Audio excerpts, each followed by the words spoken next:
Hello, everyone, and welcome back to our English podcast. I'm Emily. And I'm Paul. Today, we're diving into a very interesting and useful topic: how to think in English. This is one of the most important skills to master when learning a new language. We're going to share tips and techniques to help you develop this ability and speak more naturally. That's right, Emily. Thinking in English helps you speak more fluently and respond more quickly, but it's something that requires practice. So, let's get started. Our first tip is visualizing situations in English. This means imagining yourself in different scenarios and thinking about how you would express yourself in English. Yes, Paul. For example, when you're getting ready for the day, you can think to yourself, what do I need to do today? Or, what time do I need to leave the house? Instead of thinking it in your native language, try to think directly in English. Exactly. And another great exercise is to describe things around you in English. Look at your surroundings and practice describing them. For instance, if you're sitting at a coffee shop, you can think, "The coffee shop is very busy today. The barista is making a cappuccino." This simple activity helps you start thinking in English without translating. Right, Paul? And speaking of translation, one of the biggest challenges people face when learning a new language is avoiding the translation process. It's very common to think in your native language first and then translate to English, but to become more fluent, you need to stop translating and start thinking in English right away. Yes, and that leads us to our next tip, immersing yourself in the language. The more you expose yourself to English, the more natural it becomes.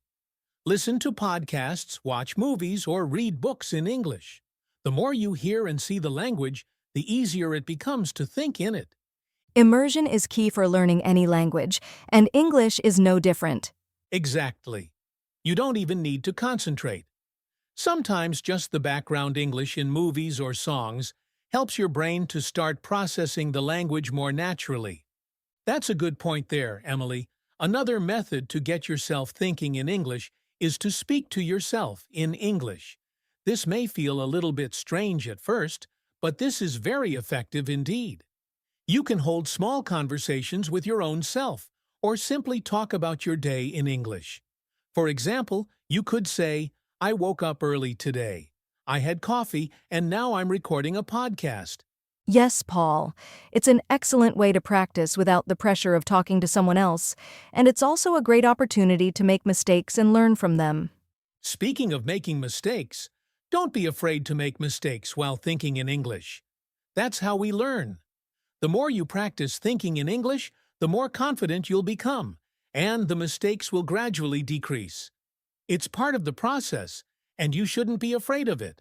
Embrace the mistakes. They're just steps toward improvement. And remember, Paul, it's all about progress, not perfection. When you make mistakes, it's just a step in the process of learning. Another technique that helps you think in English is using flashcards. Write words or short phrases in English on one side and practice them throughout the day. You can do this with vocabulary, but also with expressions, or even whole sentences. The more you repeat, the more it becomes second nature. Flashcards are great because they help reinforce vocabulary in a quick and easy way during your daily routine. And if you can, try to write in English every day. Start a journal where you write about your thoughts, your plans, or anything you did during the day. This not only improves your writing, but also helps you think in English on a daily basis. That's a great idea, Emily. And as you practice, try to increase your vocabulary. The more words you know, the easier it will be to think in English. Try to learn words that are relevant to your everyday life so you can apply them right away. Definitely, Paul. And don't forget about speaking with others in English. If you have friends or colleagues who speak English, engage in conversations with them. If you don't have someone to practice with, consider joining language exchange groups or online communities. Another helpful tip is to think in English before you speak. When you're about to say something, try to form the sentence in your head in English before you say it out loud. And don't worry if it takes some time. Thinking in English is a skill that gets easier with practice. That's right. Over time, your brain will become more comfortable with thinking directly in English. Let's quickly review the main tips for thinking in English. Emily lists tips 1 to 11. Great summary, Emily. Well, that wraps up our episode on how to think in English. Thanks for listening, everyone. Keep practicing. We'll be back soon. Goodbye, everyone. Goodbye.